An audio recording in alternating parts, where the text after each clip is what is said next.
One problem facing people at many levels of business is how to make time for a work life and a personal life. Do you find that one seems to keep getting in the way of the other? This is the Work-Life Balance with Rick Morris. Even if you're not involved in the business world, you'll have a lot to gain by tuning in to today's show. Now, here is your host, Rick Morris.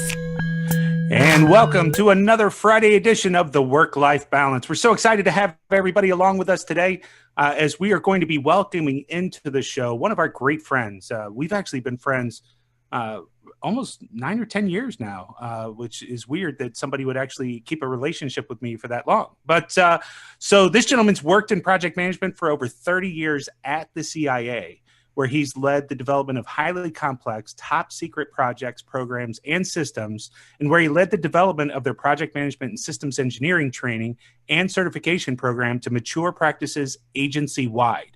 As founder of Zoser Inc., he has developed and implemented the new government-wide federal acquisition certification for program and project managers through his consulting.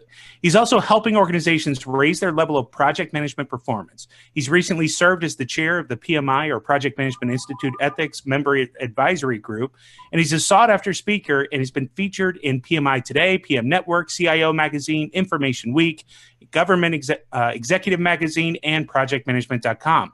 He writes and speaks extensively about project management, and since his climb of another of the world's 7 summits, he's been exploring the relationship between project management and mountain climbing. So let's welcome the real-life Q, Michael Brockton, to the show. How you doing, Mike?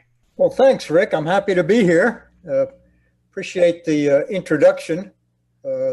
Since I volunteered on the PMI Ethics Mag, I can assure you everything you just read is true. And it has to be.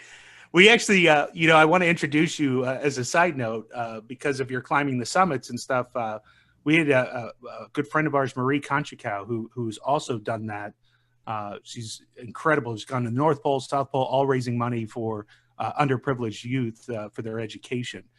But yeah, this lady's a powerhouse. I can't imagine. She swam the English Channel and didn't know how to swim. So, when you're dealing with people like that, and I see what you're doing with the mountain climbing, I look up to that because I think I would make it about 30 feet and go, yeah, there's got to be a car or something. Yeah, but a lot of people climb mountains in their own way. It may not be physical and it may not be at altitude, but someday we should talk about the intersection of mountain climbing and project management. I'm sure you'll find some familiar ground. Absolutely. But what we're here to talk about today is the release of the new book, right? So how to get executives to act for project success. That's where it looks like right there backwards. If you happen to be watching us on Facebook Live or via the Zoom conference call, you can join us right now if you'd like and be able to comment, interact with the show. So, Michael, what really brought you to this book? I'll tell you, I've been fascinated with project success for just years and years. And in fact, as I reflect back, I think it's the only subject I've ever written about, spoken about, or even consulted about. It's something to do with project success. And it turns out this particular topic, how to get executives to act for project, it's the most popular one I've ever written or spoken about. I've been investing my energy, I don't know, I'd say for about 10 years. So maybe about the same time I've known you, Rick. I've been investing my energy in this topic. Audiences love it. My clients love it. And so what the heck? Let's write a book. And I think it's, we speak often on the show here. And in fact, I just did a big a blog post a couple of days ago. I was fired up reading a couple of articles. One of them was about a failure of a major system in Toronto. But the headline reads, massive project management failure. But as you read the article, it's there was no scope, there was no oversight, there was all kinds of changes. And it even said in there that everyone was warned to move the implementation date, yet nobody did. And they're saying massive failure of project management. And we see story after story after story about this. And really, it's not project management that's failing so much. So would you agree with that? I would agree, Rick. In fact, my opinions that I express in the book and on today's show are backed up by a lot of research. I'll just briefly mention one of the more recent sources of research on the subject. And for your listeners that happen to be members of the Project Management Institute, thank you. Your membership dollars paid for this research that I'm about to reference. And that research includes some studies under the PMI Pulse of the Profession label, Rick. And those studies revealed, quote, unquote, I'm reading now from the research, actively engaged executives continue to be the top driver of whether projects meet the original goals and business intent, close quote. So it's at the top of the list of what's behind our project successes and failures, Rick. And it turns out that we're having more failures than we are successes. And that's a lot of the reason why. And so when we look at that kind of research, people read that, you can show that to executives, yet, I've got a theory that we've been running with for a long time called the myth of the mandated date. And so this very article was talking about how the date was set and then everything was moving towards that date, including executives not wanting to lose face by pushing out the date. Instead, we just lose face by seeing that complete failure. So these engaged executives, right? To me, I hear a lot of vision, but then the organizational culture will just crush that vision, right? They just will absolutely kill the vision that you're trying to do within the project. So what kind of advice do you have in helping, get those executives to really start to move projects forward? Well, let's unpack that for a minute, Rick, before I get to the so-called advice portion of the question. Let me just unpack that. You've described a scenario which unfortunately is typical, right? You've described a scenario that research shows 3/4 of project managers are confronting on a regular basis. And the scenario you're describing, the scenario I want to unpack just for a minute, is a scenario where project managers have come to the understanding that they can't succeed alone anymore. It's not a solo activity. And they're coming to the understanding that they're not going to succeed without some help. And we're generally referring to the class of people that can help them as executives. If you'll allow me, I'll explore that a little bit further. How's that sound? Yeah, I do, because I'm going to take a little exception with that statement, right? Because if 3/4 of the project managers are confronting, I agree with that. I'm on board with that. But the statement of project managers can't do it alone, I don't think I've ever done it alone, right? It's always through sponsor engagement that you're successful. And I think, so if I unpack what you just said, are we saying then only 25% of project managers know that the relationship with the stakeholder is the most paramount thing to project success? We're saying 24% know it and are getting that kind of relationship. Gotcha. The other 3/4, not so much.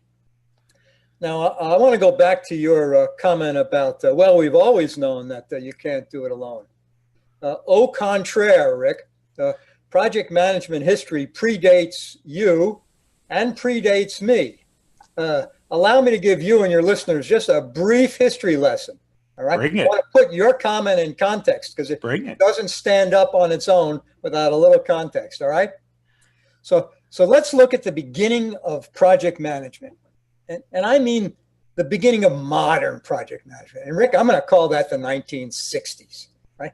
And that was when projects succeeded or failed almost entirely, Rick, on whether they worked or not. If you're at NASA, it meant the rocket launched. That was the definition of success, one-dimensional. If you're in the IT business, same one-dimensional criteria for success. The darn system worked, all right?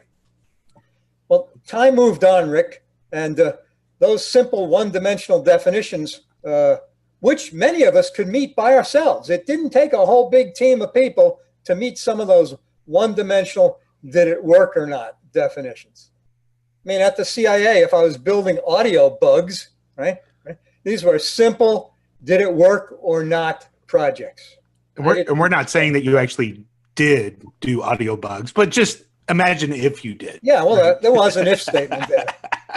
But time did move on, and I call those the 70s, right? And that definition expanded. It now included cost. It now included schedule, and of course, it still had to work. Well, that's 3 times as hard, Rick. When do we call that? The triple constraint. And by the way, audience, who do we blame for the triple constraint? Well, PMI, of course. PMI, yeah. Yeah. So it's now harder to succeed. For those simple projects that were one-dimensional, all right, we've got 3 times more criteria to meet. It's getting harder to succeed on your own. In fact, this is where your statement comes in. We need a bunch of help. It started happening during the 70s. In the 80s, it got worse. And I suspect there are a number of people in your audience in the IT side of the business. And Rick, I know you are too. And this expansion of the definition, again, in the 80s, we blame the IT industry for that. So thank you very much. And that expansion now includes pleasing the customer, right? Customer has to be happy, right? You in the IT business, and by the way, I spent a bit of time at the CIA running IT departments. So me in the IT business too, we kind of messed things up. We didn't please as many customers as often as we needed to. And the industry adjusted to consider customer satisfaction as one of the now 4 criteria. Thanks a lot, everybody. And today, it's expanded again. We now have to add business value with our projects. Well, Rick, I don't know about you, or I don't know about your listeners, but if you're like me, and by the way, I know I am, you cannot succeed in delivering business value without a whole team of actors helping you out. And Rick, I'm calling those executives. Gotcha. And there's one more actually now as well, which is you have to consider team satisfaction. You do. Now, thankfully, some of the standards that are in place in our industry have been catching up to this expanded definition of success. If you look worldwide, there are approximately 40 official project management standards and certifications around the world.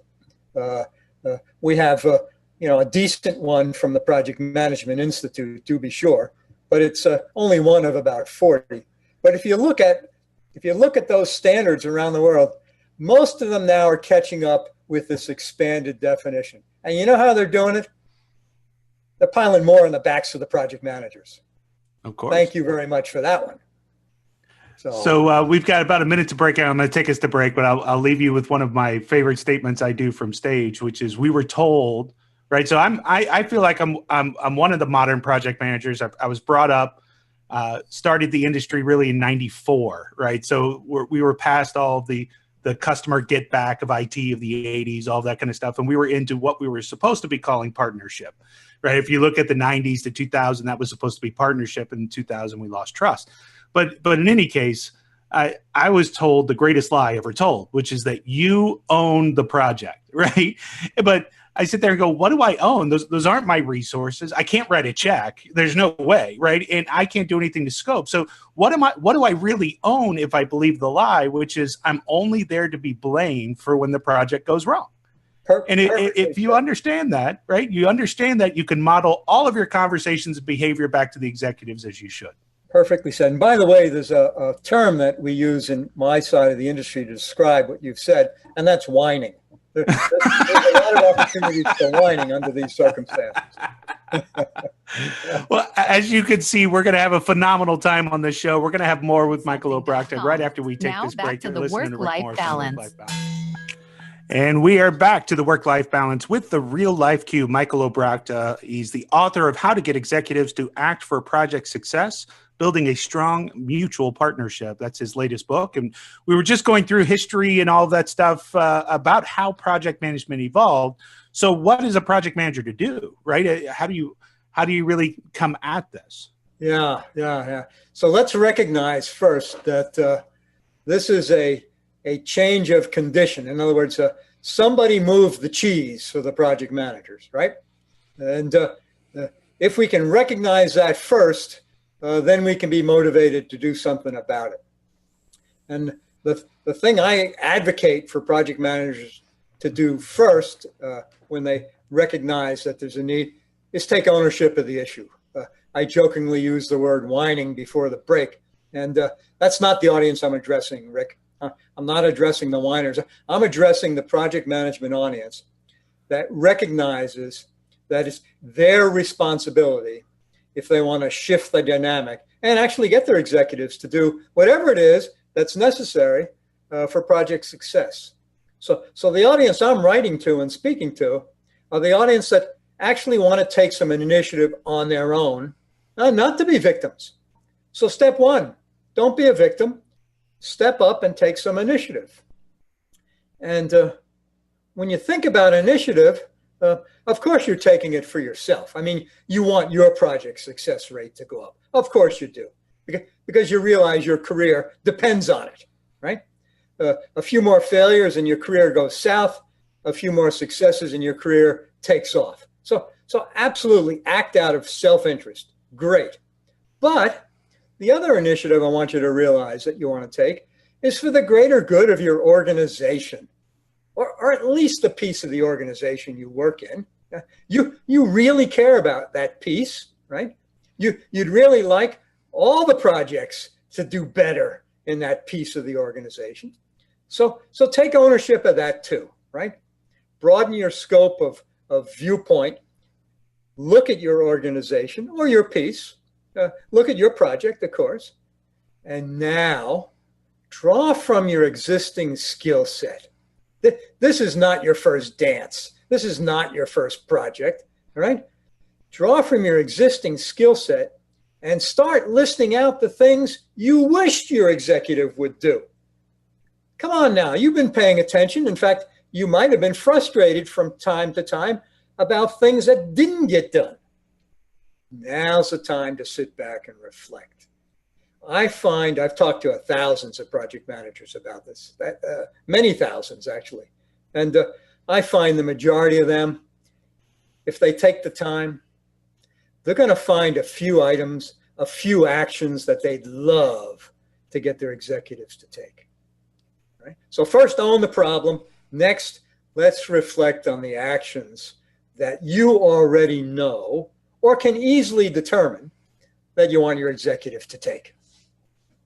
So I read another article this week, and it was called the Blair Witch Project Manager, and it was in the same post that had fired me up, and I sent out to all my listeners. And in that one, he's talking about why he doesn't hate all project managers, but he hates most project managers. And he goes on to this diatribe, and he ends it with saying, quite frankly, I can get any Eagle Scout to come in and fill out some charts and be more effective than a project manager. I'm paraphrasing.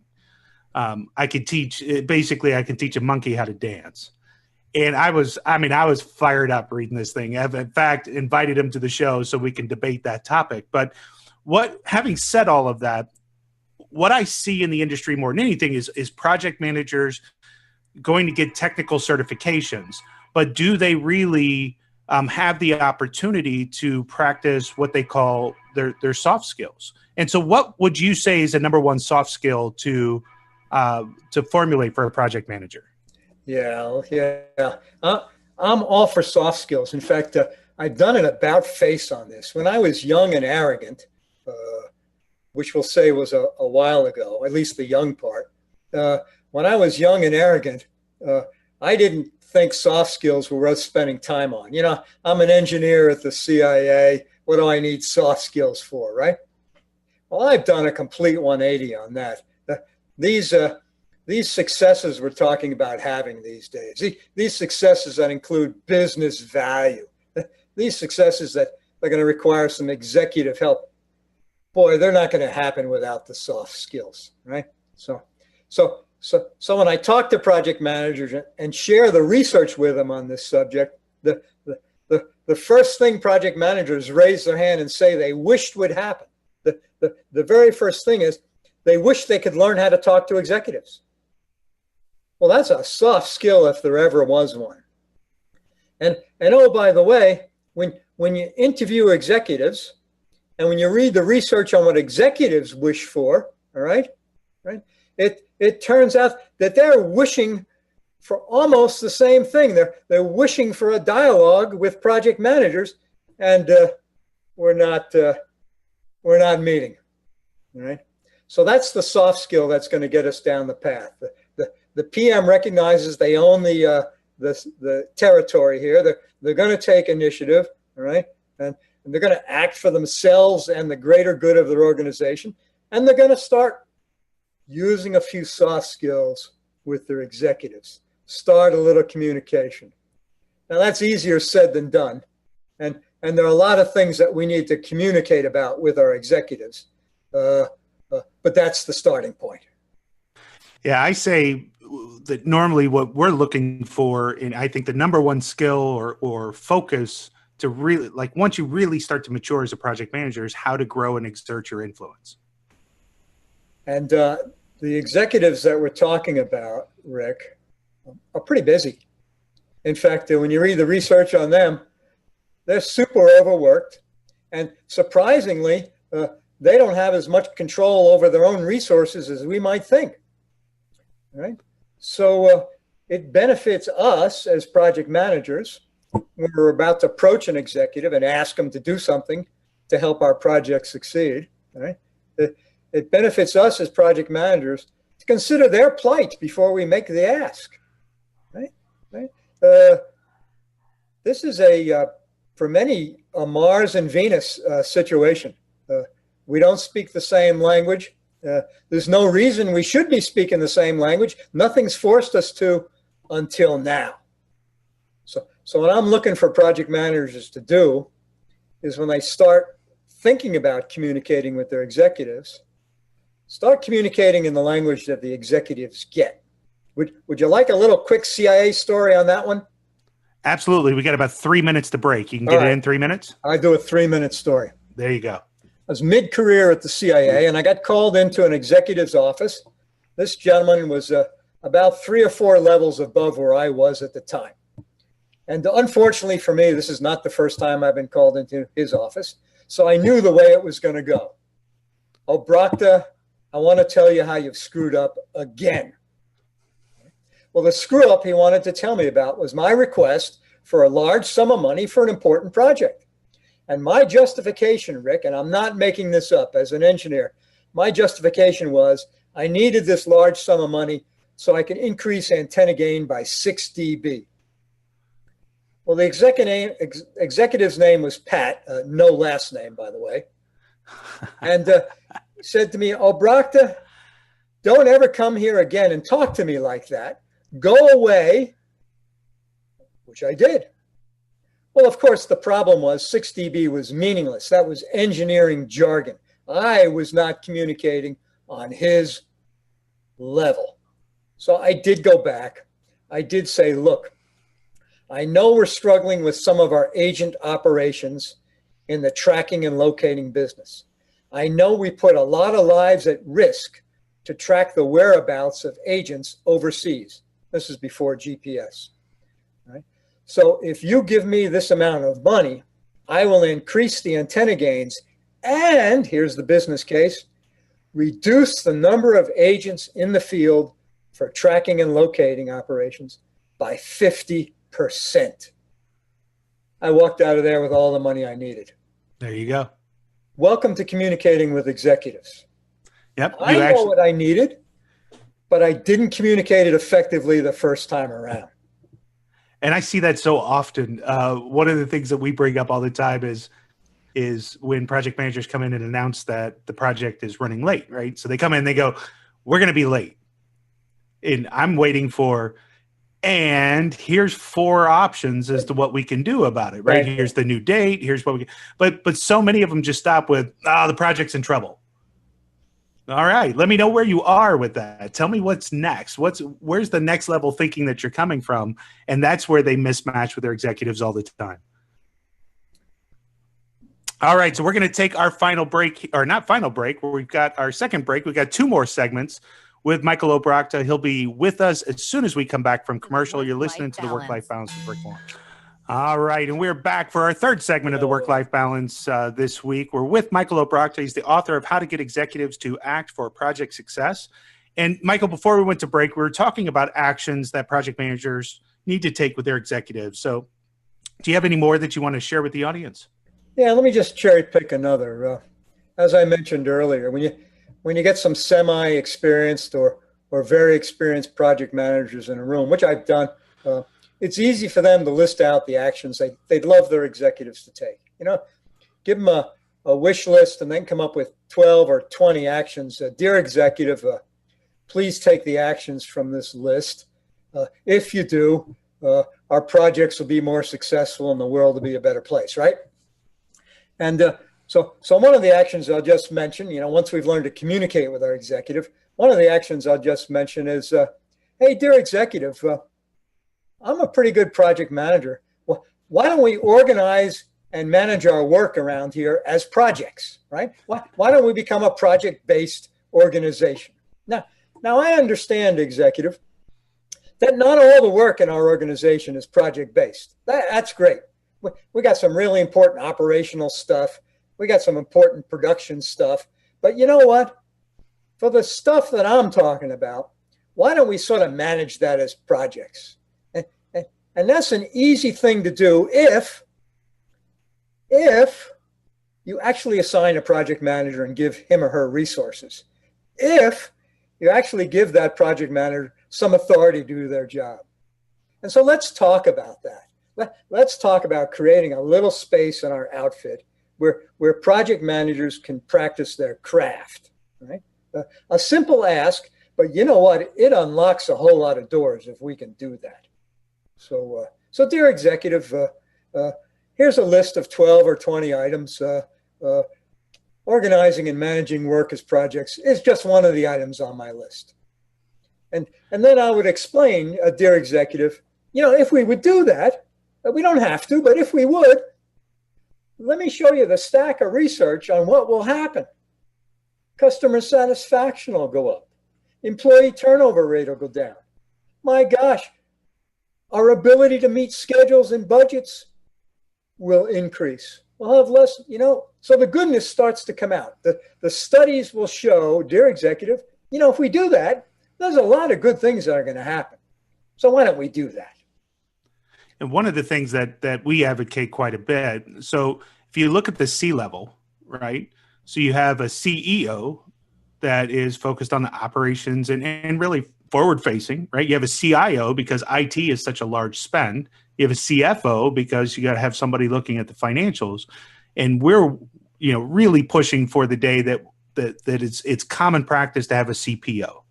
Because so much of your budget is devoted to projects that there needs to be somebody on that council that knows how to do both, right? Knows how to speak to the team, but then turn around and be able to explain that to the three levels in an appropriate way. I lay awake at night dreaming about that too. This is a good opportunity for me to define what I mean by executive, all right? If you look at the typical organizational chart, it's a pyramid, right? And where's the project manager on that pyramid chart? Well, we're at the bottom. Yep. We have limited authority and limited title, and we're at the bottom. And so at the bottom, when we look up into the pyramid, as far as I'm concerned, anybody in that pyramid that has more power and more authority to me, that's an executive, right? So I'm happy to get anyone to act. If you're one of the enlightened outfits that have a CPO, great. That's who I'm going to talk to. But if you're not, I'm still going to talk to a lot of other people that have more authority than I do because they're the ones that can help me get some actions taken around here. Totally agree. We actually convinced an organization to go CPO, and then they went and hired somebody who had no project management experience. Yeah. And the answer was, she's really smart. So she can pick this up. And I'm like, do you want to be wheeled in for surgery and go, here's the person that we've selected for your heart surgery. Now he's not a heart surgeon per se, but he's really smart. Yeah. And he'll pick it up. Yeah. We haven't, I haven't actually stormed the castle, but I've read some siege management books, so same thing. Yeah, absolutely. Well, back to the executive then, dear executive, please take a couple actions. I'll give you the list. The list doesn't speak for itself. The intrinsic value of doing things on the list, the intrinsic value of project management needs to be explained, right? In the old days, it was a religious discussion taken on faith. Project management is great. We used to do MBO, management by objectives, right? All right. Now we're doing project management, right? Take it on faith. Well, that doesn't cut it. Right? So when we go in, dear executive, let's go through the list of items that have been quantified for the executive, right? Like I said, customer satisfaction, employee turnover, profitability, all these metrics have been quantified. Now that we've got their attention, and now that they're willing to take a few actions for project success, you know what our next step is? A dose of cold, hard reality. Those poor executives, they can't just act willy-nilly, not to satisfy the whims on our list. Rick, they've got limitations. Right. They don't have full spending authority. My God, they're subject to politics up one side and down the other. Just because it's good for us and good for our project doesn't mean it fits the political situation. And oh, by the way, they're working in the same dysfunctional organization we're working in. Even if they wanted to do a few of those things, they can't. Their organization's not capable. How about the organization that just reorganized last week, right? Right? Favorite thing to do in an organization. Let's reorganize. Right? So things are in a state of flux.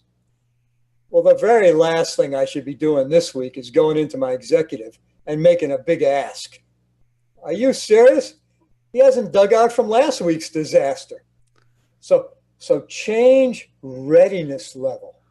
Change readiness level is a barrier we as project managers need to be paying attention to. You want another CIA story?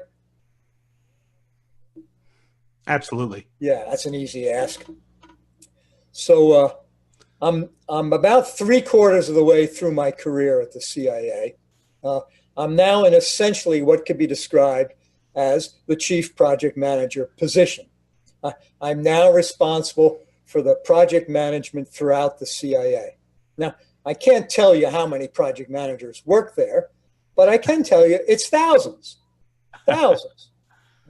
So I do a little study about project management in the CIA, and the study findings are as solid as can be. They show that as good as we are, we could be better. The CIA was an early adopter in project management. Early. We're very mature in project management. And yet, I can show how we can do better. So I go into the number 2 person's office at the CIA. Number 2. You got the director of the CIA, and then you got the number 2 guy. And I go in, Pete, no last name.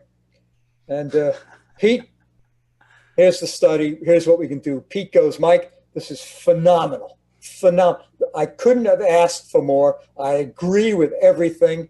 We're not going to do it. I go, what? Mike, I'm retiring in a few months. I will not be here to see this through. That message was, Rick, the change readiness level is low.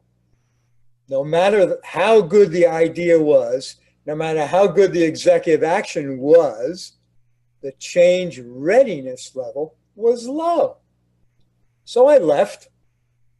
New executive comes in. I go back. I get an audience with the new guy. Same conversation. Mike, fantastic. This is wonderful. I'm so glad you did this. I'm going to proceed. Well, what happened?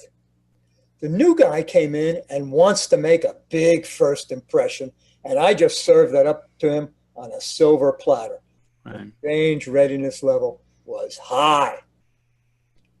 All of our executives work in organizations with different readiness levels for change. You know what? It's our job to figure that out before we make the ask. Absolutely. And to me, again, that comes back to influence and understanding the audience. How do we influence the decision that we need, or at least present the data in a way that we can do so? At a way and at a right time. Yeah, I totally agree with that. So we're actually going to take this last break a little bit early so that we can have a little bit of time in the last segment. And we'll visit with Michael O'Brien on our fourth and final segment of the Work-Life Balance this week. You're listening to Rick Morris.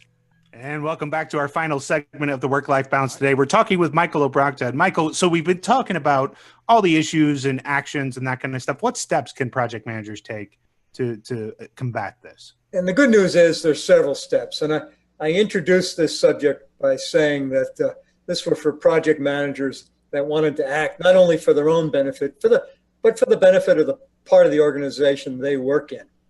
And you commented about how at the core, this is an influence issue, a communication and influence issue.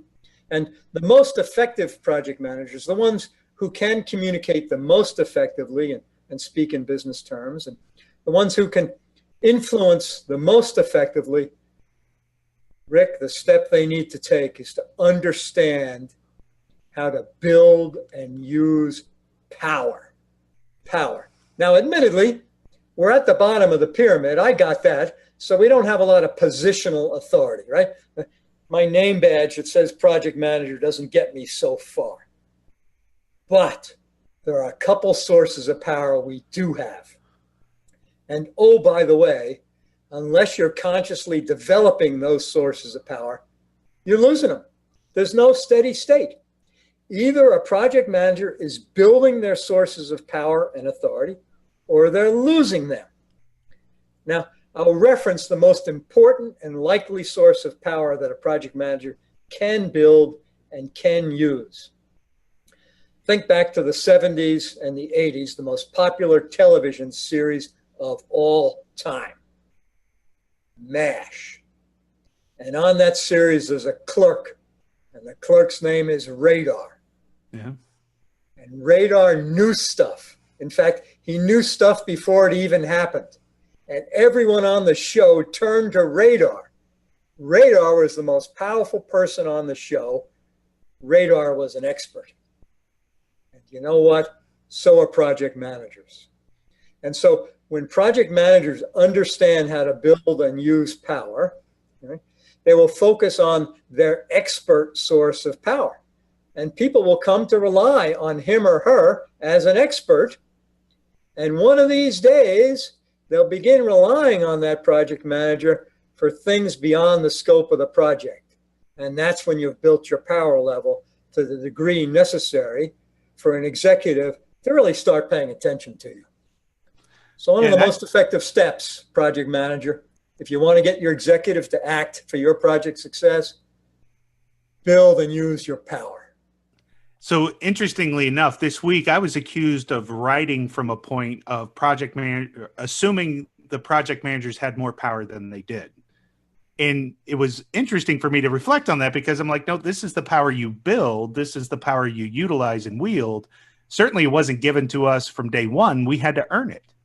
We have to earn it. And my comment is you're either earning it or you're losing it. There's no steady state. It's amazing.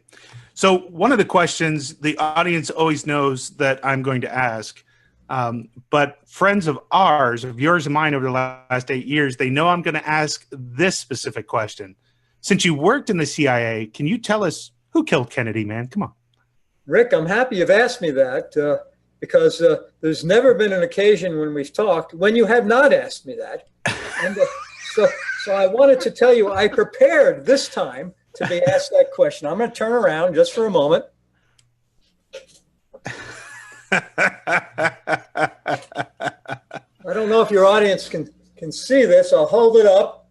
But it turns out, Rick, there are more conspiracy theorists out there than you can shake a stick at. And according to this article, Kennedy was slain by the CIA, the Mafia, Castro, LBJ, Teamsters, Freemasons. That poor man was shot 129 times from 43 different angles. How bad is that? I finally have an answer. I can't wait to go tell everybody who's been asking me to ask you. So we're very happy with that. But seriously, what's some of the greatest advice you've ever received?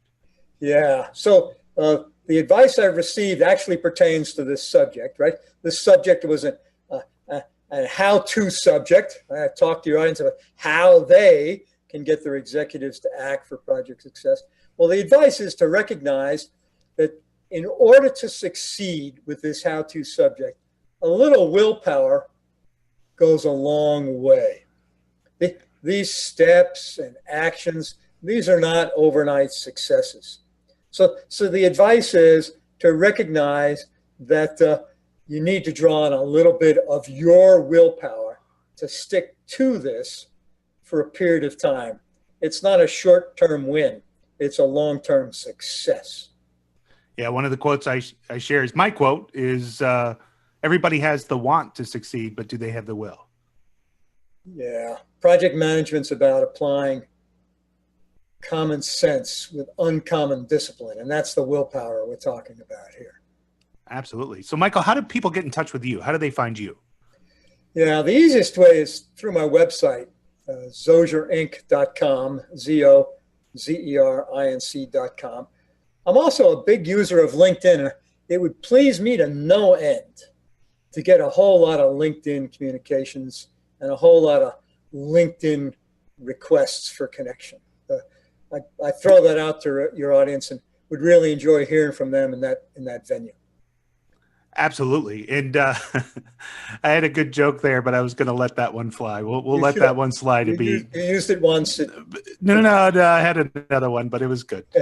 In any case, the last article I read that gave me pause this week was about how Alexa is truly listening. So do you scan personally for your name through all the databases you have access to find out how many times you've been mentioned in someone's house? Well, in terms of being mentioned in people's houses, I'm used to people talking about me, Rick. So I don't have to look for it. This shtick's never going to get old with me. It's probably been old for 7 years with you, but I've enjoyed it. Listen, you've been a great friend.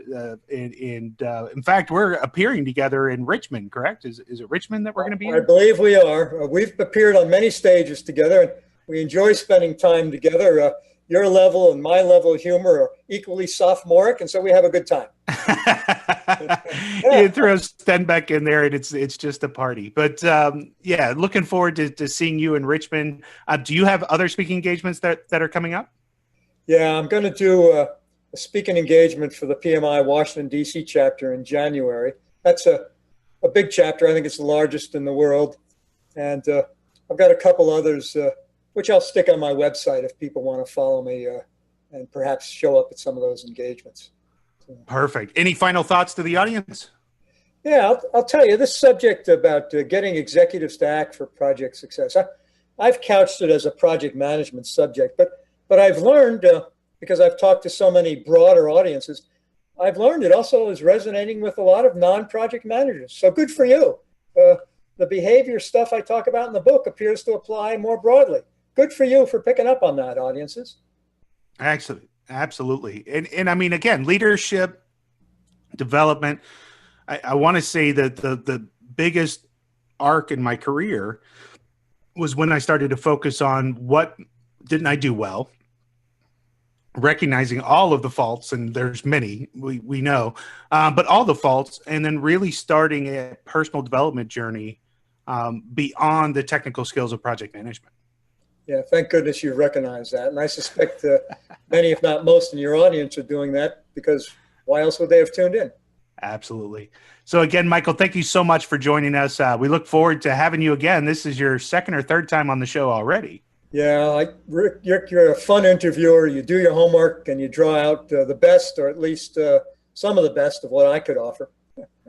I certainly appreciate it. So next week, we're going to have Melissa Agnes on, and Melissa talks about being crisis ready. So as we're talking about risks and we're talking about all that stuff this week from a project management perspective, Melissa is going to be discussing with us, what happens when your brand goes in crisis, and is your brand itself crisis ready? And she actually talks about a story about This Is Us, the radio or the television show, when it killed a beloved character because a crock pot caught on fire, and then the backlash to the crockpot organization because this mythical person died.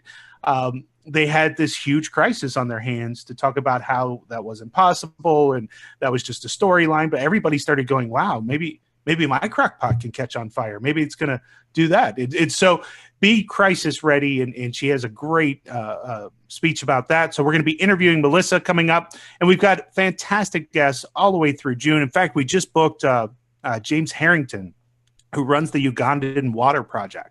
So he is in charge, has a company that brings clean water to Uganda, and he's a phenomenal person. So we're going to have him on the show in June as well. So keep watching with us. Another quick fact, part of the John Maxwell team is having leadership awards, and we've paired 800 people down to 30 people, and then obviously somebody's going to win in August. But one of those 30 people is Todd Neslany, that we actually are the ones that nominated him.